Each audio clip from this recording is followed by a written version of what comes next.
Good morning, everybody, and welcome to Unit 2, Conic sections. So first in your note packets, go ahead and write your name. And I'd also like you to write, I can do this.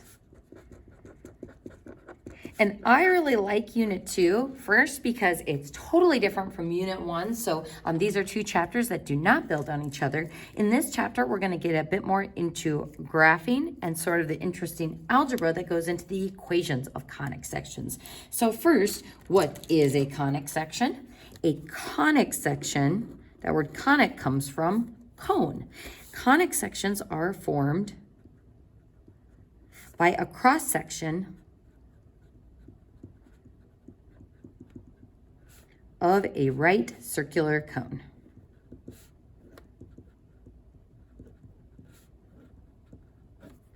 Formed by a cross-section of a right circular cone. And in this chapter, we're going to be looking at 4 of them.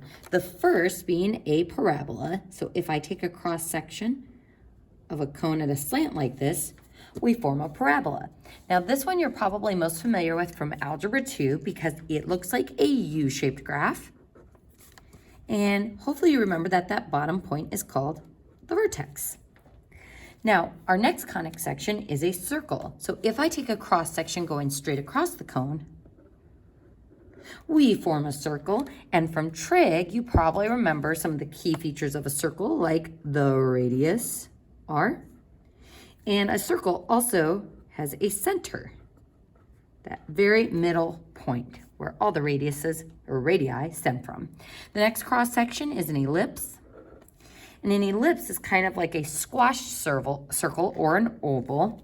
And an ellipse also has a center, but it has some other key features which we'll be delving into later in this chapter. The last one, which is a kind of weird one, is a hyperbola. So if I take a cross section going through both parts of the cone, we get kind of 2 parabolas stacked either vertically or horizontally on each other. The hyperbola also has a center, and it's kind of weird because our center is on the outside of the 2 curves. The bottom of those 2 curves, or the top of the second curve, is called the vertex. So in this chapter, we're going to be looking at how do we identify each of these conic sections, what do their equations look like, and how do we go about graphing them using the key features. Now, as far as parabolas go, we're not going to spend much time on this just because you have spent quite a bit of time on these already in Algebra 2, and the HK form that we're given when we're going over a parabola, it's just not as useful for some of the applications of calculus. So we're not going to look at the directrix or the foci of a parabola. You can go ahead and turn the page. And on the next page, we're just going to quickly cover the forms of a quadratic that you have seen before. The first being standard form. So for a parabola, we've seen standard form, which is y equals ax squared plus bx plus c.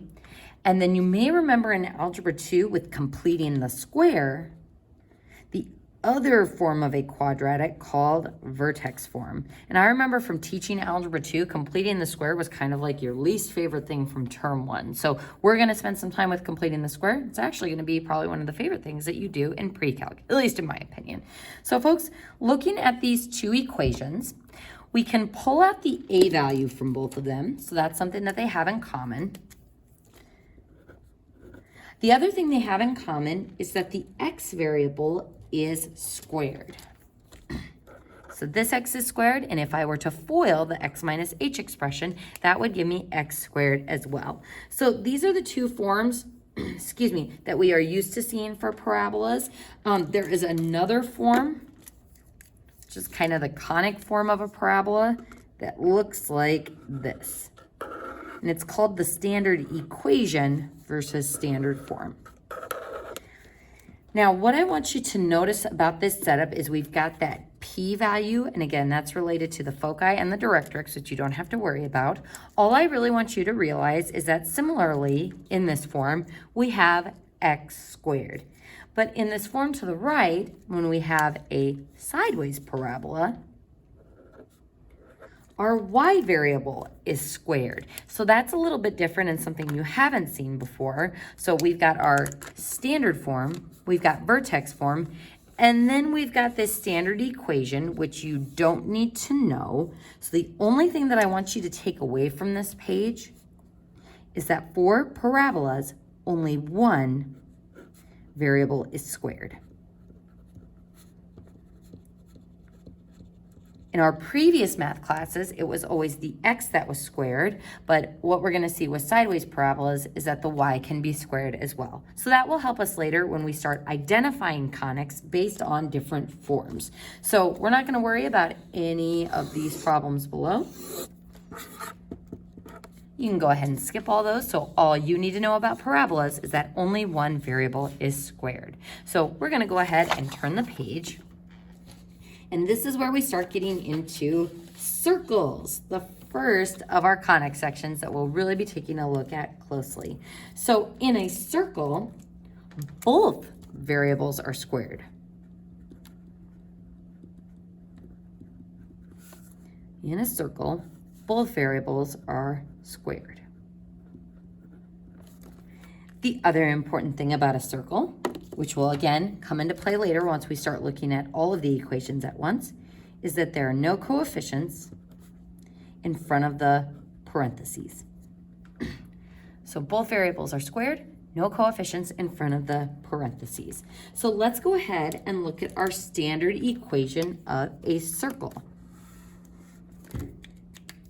Similar to the parabola's vertex form, where we had that h and k value, and even in the standard equation where we have the h and k value, most of our conic sections in this chapter are going to have an h and a k value. Particularly, the h and k will tell us where the center of the conic section is located. So let's go ahead and look at our circle equation. X minus h squared plus y minus k squared equals r squared. So this you will want to have memorized. X minus h squared plus y minus k squared equals r squared. So we can see that both variables are squared. The x is getting squared and the y is getting squared. We also see that our radius is getting squared as well. So folks, what does this standard equation tell us about the circle? First, this circle always has a center at HK, and I want you to put a note by this that says both signs change from the equation to the coordinate.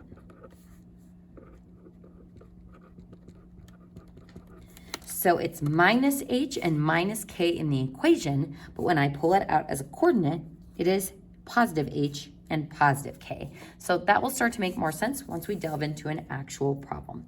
The other thing that the standard equation tells us is the radius r. The only tricky thing is we're gonna have to remember to square root that r squared value to get my positive radius.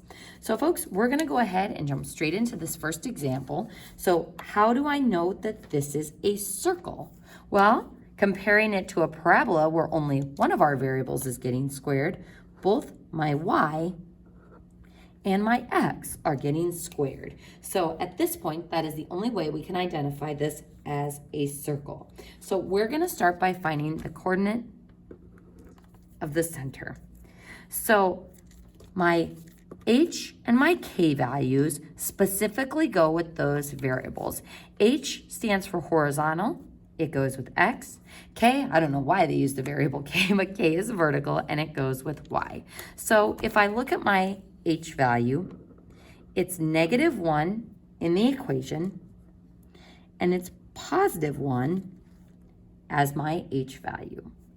For my k value that is paired with the y, it is -2 in the equation, so it is +2 for the center. So there's part one of this problem, finding the center of the circle. So I'm gonna go ahead and put a dot on my graph at 1, 2, and I'm going to label it with a C for center.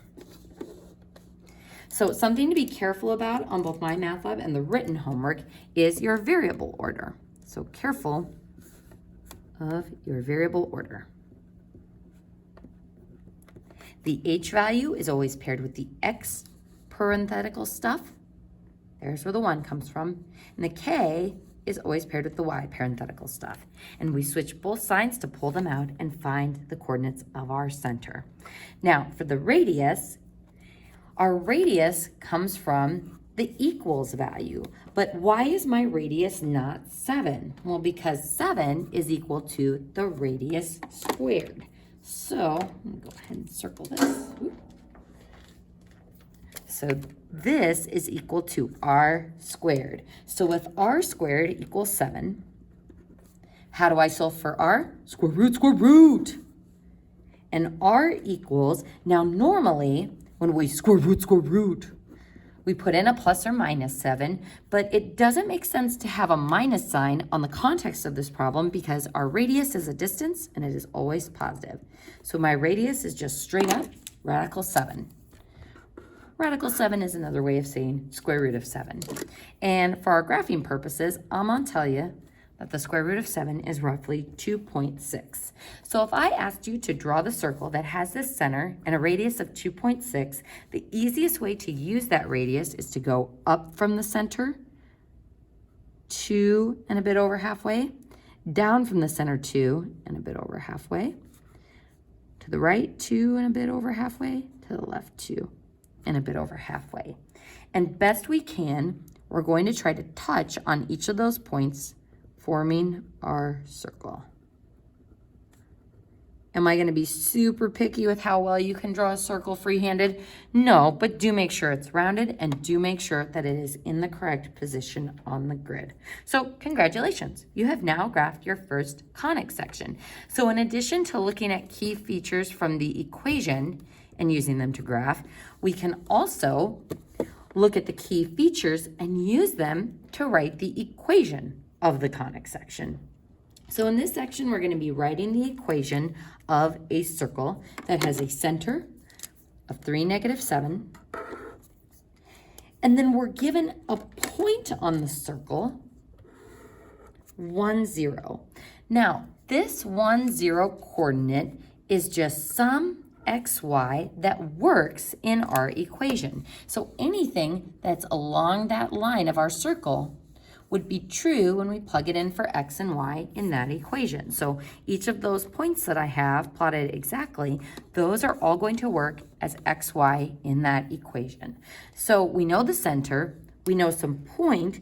What we don't know is the radius. So folks, we're going to start with that standard equation of the circle, just looking at what we do know and what we don't know. So x minus h squared plus y minus k squared equals r squared.